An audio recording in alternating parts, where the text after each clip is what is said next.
How would you describe the clean energy industry in the UK as it currently stands? It's poised and ready to go. The Skidmore Review, Chris Skidmore, Conservative MP, no longer an MP, was asked by Rishi Sunak to produce a report on the benefits of net zero. And I don't really think Rishi Sunak expected what he got. One of the biggest stories in the clean market industry so far this year was Tony Blair's rather visceral criticism of the government's strategy. What was your reaction to that? And did you agree with anything that he had to say? The polarising debate is not helpful, and it needs to be reframed as this is the economic opportunity of our age. And not be ashamed to say that, not couched in terms of, oh, it's the green thing to do, it's the environmental thing to do. That motivates a certain number of people, but for the average Briton, net zero represents an opportunity. Hello and welcome to Positive Energy, brought to you by the Eco Experts. This is the show where we talk about how low carbon technology can cut your energy bills and lower your carbon emissions. I'm Max Schwertfeger, and I'm joined today by Roland Ellison, the editor of Eco Experts. Hello. Today we are joined by Dr. Richard Hauxwell-Baldwin from the MCS Foundation. Richard, thank you so much for joining us today. Thanks for having me. So to start with, Richard, can you please tell us a little bit about the MCS Foundation and your role within it? Because I don't think some consumers might not be familiar with the work that the MCS does. Of course. So the key thing in our name is the MCS bit. And MCS stands for the Microgeneration Certification Scheme, which is the standard scheme for small-scale renewables like heat pumps, solar PV, and battery storage that more and more people in the UK are starting to install in their homes. So the MCS Foundation was established to oversee the standard scheme. So we effectively own the standard scheme. It used to be a part of government. It was within BEIS when BEIS was BEIS before it became DESNES. And when government decided it didn't want to run a standard scheme and it put it out into the public realm, it put it into a charity wrapper, and that's us. So we effectively own and oversee the standard scheme. As important as that work is, the Foundation's work goes way beyond that. We have two key strands of work, one of which is our programs work. So we oversee programs of work to look at how we can retrofit homes at scale. And then in addition to that, there's the work that I lead, which is the research work. So we conduct and commission independent research to help shape our policy, to inform our campaigns. So my job title of Head of Research Policy and Campaigns rolls quite nicely. To give you a couple of examples of the things that we do, within the programs work, we're a grant-giving organisation. So over the last 5 years, we've awarded over £4 million of grant funding to a range of different organisations, from the Church of England to the University of Oxford. We've also developed with MCS, we've developed the first dedicated apprenticeship towards low carbon heating, so the low carbon heating technician apprenticeship. And then, as I said, there's my work. One of the first things I did when I joined 4 years ago now, working with Imperial College, we did a very extensive lit review of the role of hydrogen versus heat pumps in policy. Spoiler alert, it's heat pumps, not hydrogen. We also conducted research with a tax consultancy, which sounds a bit dry, but it's quite important, around our VAT campaign. So we were successful in getting the Treasury to change policy, which wow, yeah, which not many people get to do. Most cabinet ministers don't manage to do that. Well, no, we were quite impressed. I have to say that there was definitely some jumping up and down when that happened. So we were heavily involved in the campaign to zero rate energy saving materials, which obviously makes them less expensive for people to install. Yes, so that includes solar panels, batteries, absolutely, heat pumps. Exactly. So that's zero rated, and we're actually actively campaigning now for the Treasury to extend that, because that's due to run out.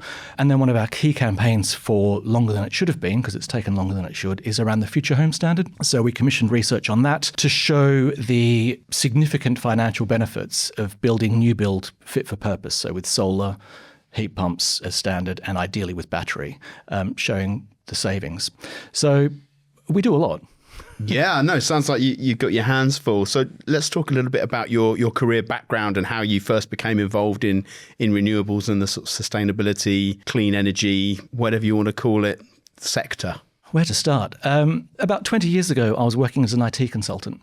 Right. And I was working for a consultancy doing website design and builds for large multinationals. And I got a bit bored of that, to be quite frank, and I didn't find it terribly rewarding. And around that time, I think the climate change agenda, the sustainability agenda, was really starting to gain some traction. And I just suddenly thought, well, I need to do something about that. So we're thinking like early 2000s? Correct. Right. Yeah. And so on a whim at work one day, I went onto the UCAS website and applied to do an environmental sciences degree, got accepted. And my plan then was to become a sustainability consultant. Turns out I was a bit of a geeky, mature SWAT student, and I loved it. So I stayed. I did the long haul. I did the master's and PhD route. So since you started working in renewables about probably 20 years ago. What do you think's actually changed apart from the way we talk about it? You know, whether it's renewables or, as David Cameron called it, green crap. Like, what's actually changed in terms of the public debate about it and how we think about it? 20 years is a long time. I mean, some things haven't changed. You know, we're still calling for policy certainty, long-term policy thinking, you know, avoiding short-termism. That's stayed the same. I think the best example of what has changed is solar PV. 12, 15 years ago, there was basically no solar industry in the UK whatsoever. And now there's a thriving, self-sustaining industry that is free of government support. And that is where we need to get heat to. And what was really, really crucial in that development and in the early stages, I mean, if you're lucky enough to install a PV system under the original feed-in tariff, to this day you're getting 54p a kilowatt whether you consume or export it. So, you know, you're doing quite nicely. But that was key. Economic incentives to get people interested in installing it in the first place was key. Solar really struggled with the same issues that we have now of stop-start policy. So the feed-in tariff was remarkably successful. But then when government started changing it, you know, you had the peaks and it was called the solar coaster. Yes. You know, it was up and down like a mad thing. But to get where we are now, so the feed-in tariff closed in 2019, and it's a self-sustaining industry now. Now, obviously, Putin's invasion of Ukraine is to this day a terrible thing. But what that also did was it triggered a massive surge in PV. As people did the economics of rising electricity prices, PV, it makes sense. And also, of course, the costs have come down considerably in that intervening period. And even now, you know, solar is still booming. It's up 40%, I think, this year. Yeah, I think the first quarter of the year it's booming. Yeah, 200,000 installs last year, highest ever, you know, higher than the rates under the glory days of the FIT. So it's a success story. And what we need to do going forward is get heat pumps doing the same thing. And we've seen some encouraging changes recently. So heat pump numbers are on the up, but you know, they're on the up from 60,000. According to the Climate Change Committee, by 2035, there needs to be 1.5 million a year. So some recent changes have really helped. So when the government introduced the boiler upgrade scheme in 2022, the grant levels were okay, but, you know, and the numbers were ticking along. I think was it 5? It was 5,000 for an air source and 6 for a ground source. But then in October 23, government increased the levels. And what happened? Suddenly it's like, oh, okay, that's much more attractive. So heat pump numbers are going up massively as well. Permitted development rights have just changed very, very recently. So there was this really random rule that you couldn't site a heat pump within 1 metre of your boundary. Yes. Which if you live in a terrace, it's like, okay. Where's it going to go? Where am I going to put it? Yeah, so there's encouraging signs, but we need a lot more support from government, you know, that consistency, that clarity, and we can learn a lot from solar. And how do you think we can progress the national debate about net zero? And do you think that the term net zero is almost kind of holding back sort of rational and logical debate about sustainability generally? That's a good question. We published some research fairly recently looking at that very question. And what we found from our research on that was that almost half of the population, the UK population, feel like net zero is being done to them, not with them. And what happens if you feel like something's being done to you? You tend to resist, or you push back, or you don't engage. And then we looked into that in a bit more detail, looking specifically at heat. And what came out really clearly on that is that people are uncertain. People don't really know what to do. You know, they might have heard about a heat pump, but unfortunately, you know, they might have heard some of the heat pump myths that propagate. You know, they only work in new build, you need underfloor heating, the sky will fall on your head if you get a heat pump, you know, all that sort of stuff, none of which they don't work. Exactly. Yeah, exactly. And as a proud heat pump owner, I can attest to wow. Yeah, heat pump owner with teenage daughters. We'll have to come into that later. Well, yeah. With 2 teenage daughters, they never complain that the house is too cold or that there's no hot water. So they do work. But back to the net zero point. We've been calling for some time for government to really get out there with some key messaging around net zero is important. These are your options. This is where you can find the information. This is what you need to be doing. And that comes and goes. To get back to what's changed, you know, Act on CO2 was around a couple of decades ago, which was the government's last major information campaign around climate change. And we've been saying to them for some time, you need, you know, if you want the public to take this seriously, you have to take it seriously and communicate it. And that's not really happening. And then Chris Stark, who was the head of the Climate Change Committee, as he was leaving, he made a really telling comment that he finds it slightly worrying that heat pumps have become to be seen as an enemy of the people. And that's so not helpful. We need to reframe this. It's a massive economic opportunity. The Skidmore Review, so Chris Skidmore, Conservative MP, no longer an MP, was asked by Rishi Sunak to produce a report on the benefits of net zero. And I don't really think Rishi Sunak expected what he got, because he got this massive report saying this is a huge opportunity. 100 and something recommendations to government to go off and do all this stuff. Unfortunately, not a lot of that's happened. But it gets caught up in this debate around polarising politics. And what we need to reframe it is it's a massive opportunity. To reach our heat pump installation targets, that will create 120,000 heat pump jobs. That's a significant number of people employed in the industry. Last year, the total value of MCS certified installations for the kit was about £2.5 billion. Wow. It's a lot of money. It's a massive economic opportunity for good jobs, well-paid jobs, secure jobs. Qualified and, electrical engineering kind of jobs. Absolutely.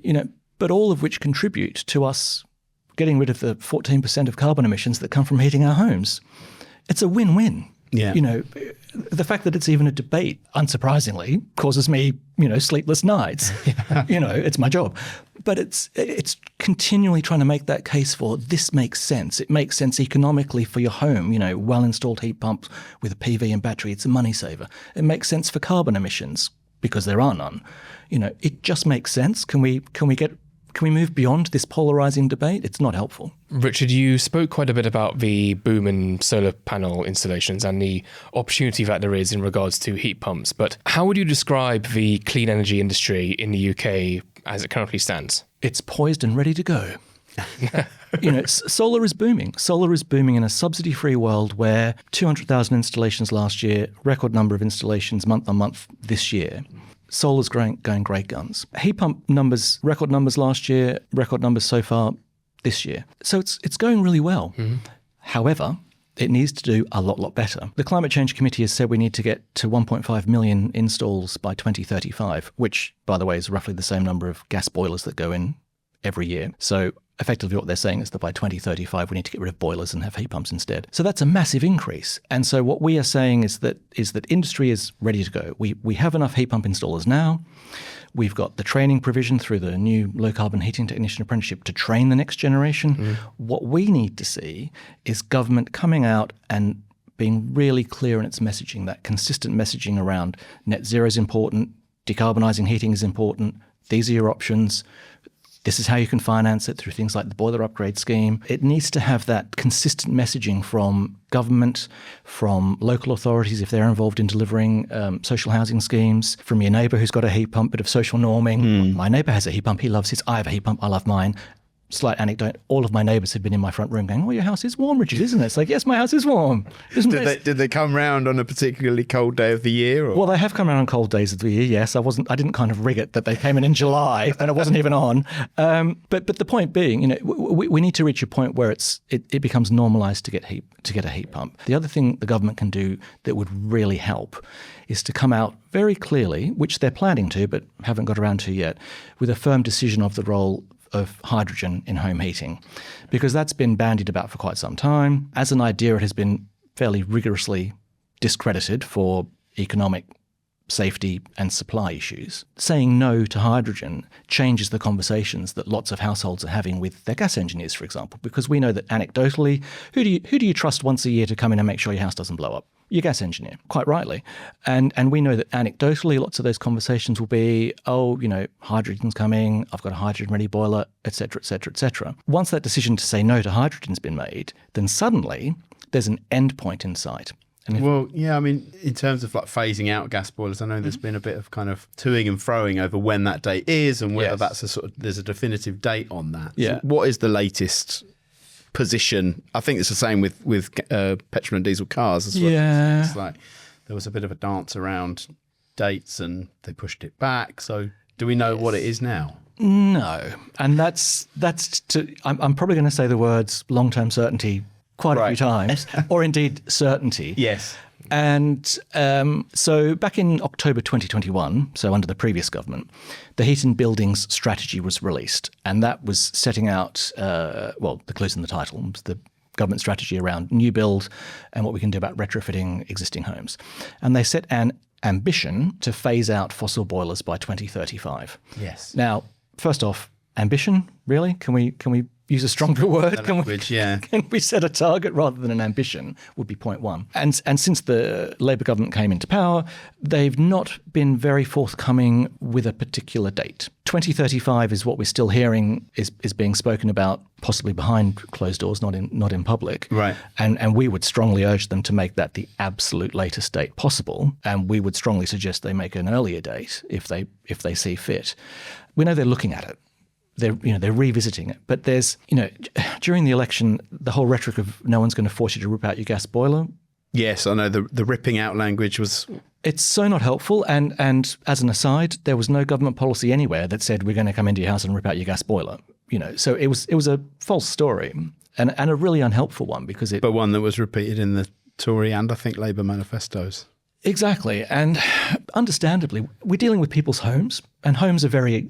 they're very important. People don't like you ripping things out of their homes. Well, I mean, there's an interesting contrast here because government, as a rule, doesn't really like to directly interfere in our daily lives. They like to steer us. They like to regulate us to do certain things. I mean, COVID obviously being the notable exception when they very clearly and for quite good reason said, stay at home. So they're wary of telling you what to do. So they want to introduce choice. And that's completely understandable. That said, industry really likes certainty. And so things like 2035, that's it. No to hydrogen. Okay. They change the conversations. So thinking about, for example, training, we know that there are tens of thousands of gas engineers out there who service people's boilers, install boilers. We would love a lot of those to cross-train to install heat pumps as well. Well, if suddenly they realise they can't install gas boilers anymore, then there's an incentive. And this is where all these policies and regulations start to interact quite nicely because government has introduced the Clean Heat Market Mechanism. And the Clean Heat Market Mechanism is a stick to the boiler manufacturers. Yes. In that they have to... They get fined, right, if they sell more boilers than... They have to sell a proportionate number of heat pumps relative to their boiler sales. And so what we're interested in finding out is now that this is live, is there an incentive for a gas boiler engineer who goes into a house that looks, on the face of it, perfect for a heat pump? Side note, all homes are suitable for a heat pump, but that's another conversation. But is there an incentive for them to either be able to install the heat pump themselves or say, oh, by the way, someone else in my company can do a heat pump for you? So that certainty is really, really key to really starting to ramp those numbers up. And then you combine that with the information campaign, the boiler upgrade scheme grants, attractive green finance offers, the continuing zero rating of VAT. All these things, need to come together to really drive that adoption. And on that point, it's worth noting that in France, where they've had all these policies in place for a good decade, it took them 10 years to get from 100,000 heat pump installs a year to 500,000. We've got the same time to get from about 90,000 to 1.5 million. So we've got to get going. We've spoken a lot about heat pumps and why it's really important to have that kind of government certainty, and particularly with the target to get as many installed as possible. But one of the big pushbacks we often see is that there isn't the same economic benefit to the average consumer in terms of for installing a heat pump. So what do you think can be done to encourage installation when there isn't that immediate economic benefit like there is with solar panels, for instance? A couple of things to caveat that to begin with. You don't have that conversation about a gas boiler. What's the immediate economic benefit of me getting a gas boiler? People don't have that conversation. So it's crept into the world of heat pumps in a way that we're not particularly fond of because we consider it a bit of a side issue. It's a framing that we don't really recognize as being appropriate. It's like, why don't we talk that way about gas boilers? Secondly, you can get a heat pump installed for next to nothing. Depending on, in certain households with the bus grant, it will cost you hundreds of pounds. So the install costs relative to a gas boiler can be the same. It's also really important to note that when you get a heat pump, you're not just getting a heat pump, you're getting a new heating system. It's different. So there are going to be more costs initially because you have new wiring, you might have new radiators, you've got new software to run the heat pump. So it's not a like-for-like replacement in that sense. So with those caveats, I would argue that the key thing that we have been campaigning for some time now is reforming electricity pricing. Because once you solve the running costs conundrum, then the economics of heat pumps just become so much better straight away. Now, I have a heat pump, and I got my heat pump just before Putin invaded Ukraine, and obviously electricity prices went all over the place.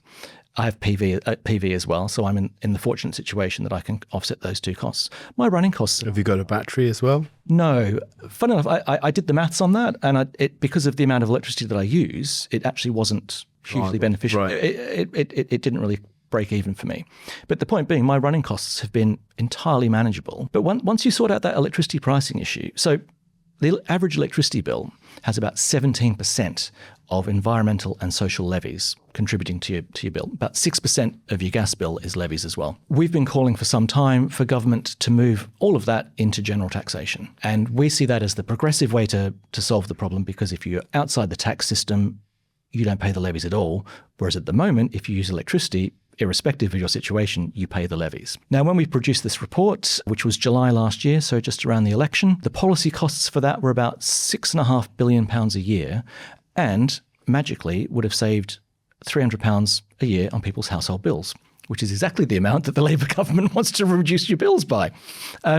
Somewhat unfortunately, soon after arriving in government, they discovered the fiscal black hole. Yes. And anything that has a cost to the Treasury, they're not very keen on. At the time, we said to them, well, if you grow the economy, 6 billion, 7 billion, it's about 0.4% of total tax receipts. Grow the economy, increase tax receipts, pay for the policy. So government is still looking at doing something, because they know that they need to sort this out. I mean, there's the review of electricity market arrangements, which is the wholesale market. But at the retail end, so consumer end, they are looking at how they can reform the pricing to make it less expensive. But we see that as absolutely key, because a well-installed, highly efficient heat pump, when you reduce electricity prices, will always be less expensive than running a gas boiler. So would you say that reform of electricity pricing and energy bills would be the single most beneficial thing that the government could do in order to hit its heat pump target, would you say? It's one of them. You know, there is no single lever that will do that. Bearing in mind, last year there was roughly 60,000 MCS certified heat pump installations versus 1.6 million gas boilers. So before we get to the point of the economics of running the heat pump, there's this broader question around people understanding what a heat pump is, addressing some of these myths. So there's a layer above that. We need to reach a point where people are comfortable having the conversation about what a heat pump is, what it would do, and why it's beneficial to them. And then when you get down to that point where, as a household, you're about to make that decision, then you look at the running costs, and then it's like, okay, so I now know what it is. Hopefully they know someone who's got one. And then the economics make sense. And then hopefully it will become, okay, who do we phone? Because we need to normalize it. We need to demystify them. Yeah. We did some research, a YouGov poll in Scotland a few months ago, where we asked a representative sample of Scottish households all the classic heat pump myths. You know, they only work in new build homes, you need underfloor heating, et cetera, et cetera, et cetera. And what was particularly interesting from my perspective as the head of research was not whether people agreed with it or disagreed with it, but that for every single one, the majority answer was, don't know. Right. So that's where we are. So absolutely, electricity pricing is so important.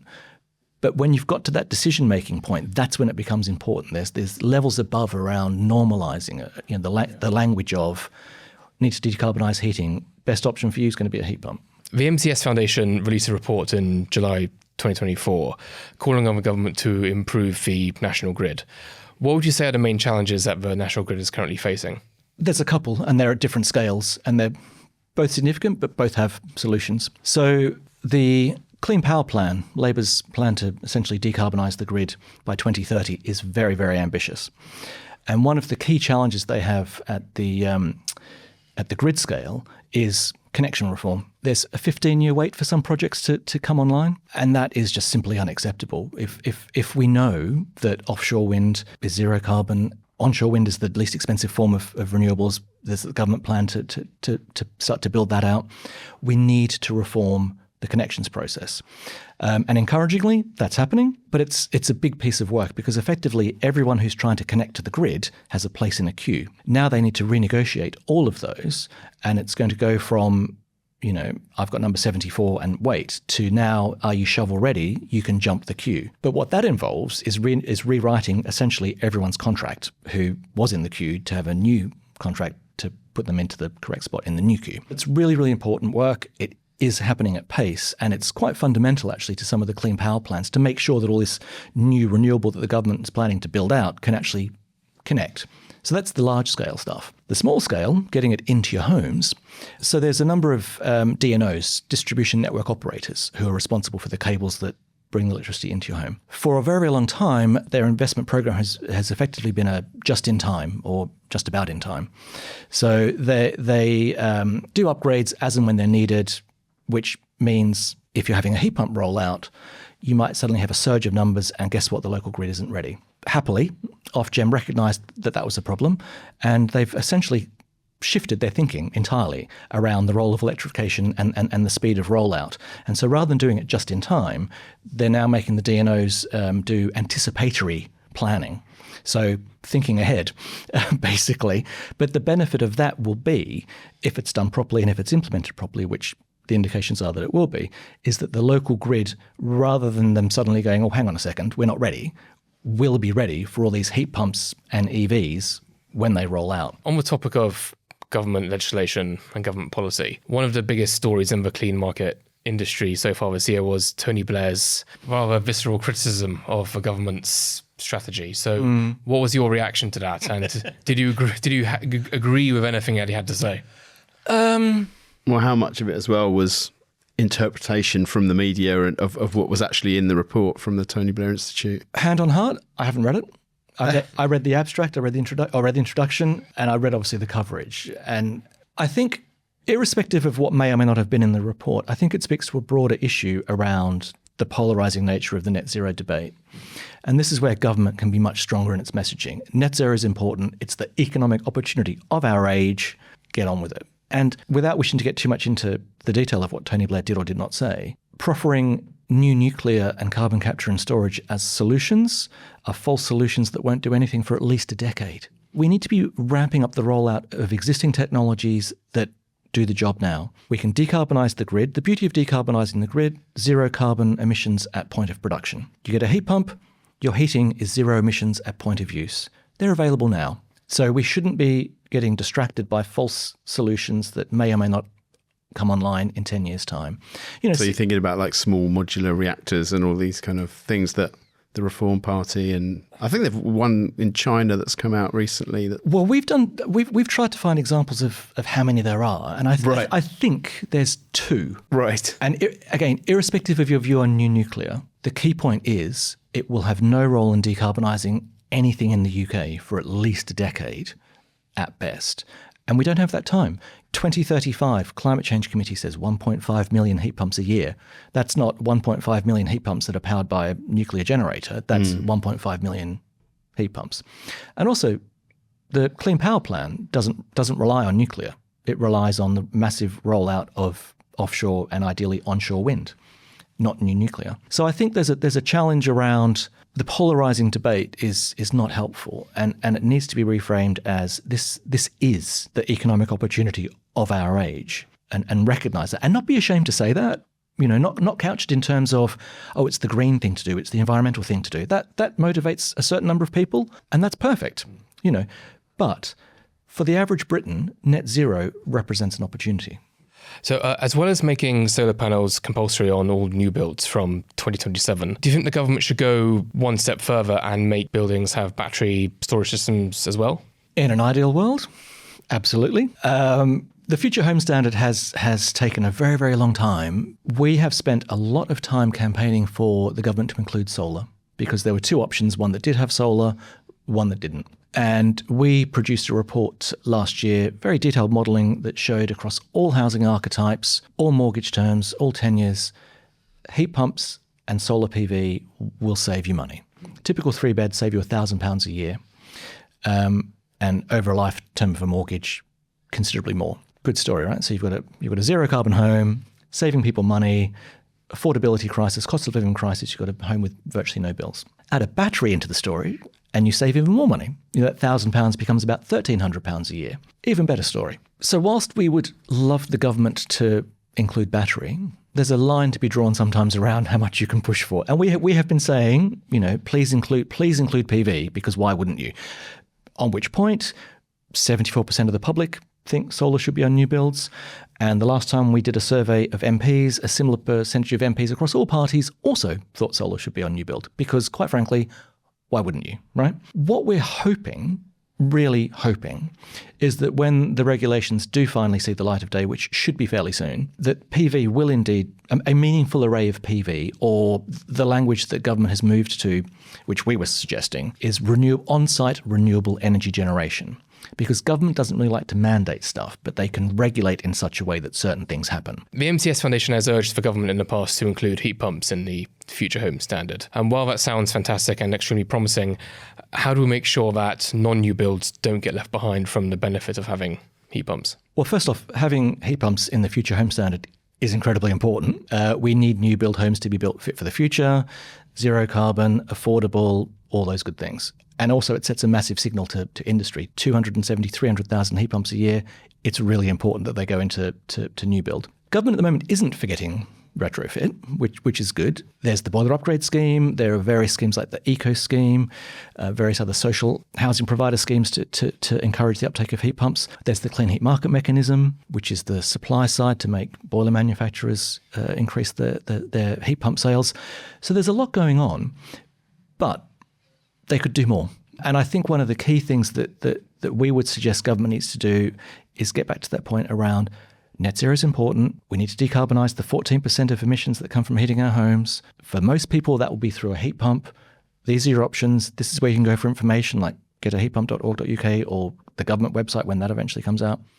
So I think government is doing a lot, but there's more. And so key for us is that top-level information campaign, let people know about them, let them normalise them, sort out electricity pricing so it's always less expensive to run a heat pump than a gas boiler, keep the zero rating of VAT to keep the costs down, keep the clean heat market mechanism. All these things combine to create that market certainty to keep those numbers going upwards. And bearing in mind, we need to be growing the heat pump sector at 35% a year between now and 2035 to reach the 1.5 million a year target that the Climate Change Committee has set. So it's ambitious, but it's achievable. But what's really, really key in amongst everything else is certainty. So create that environment where you've said no to hydrogen.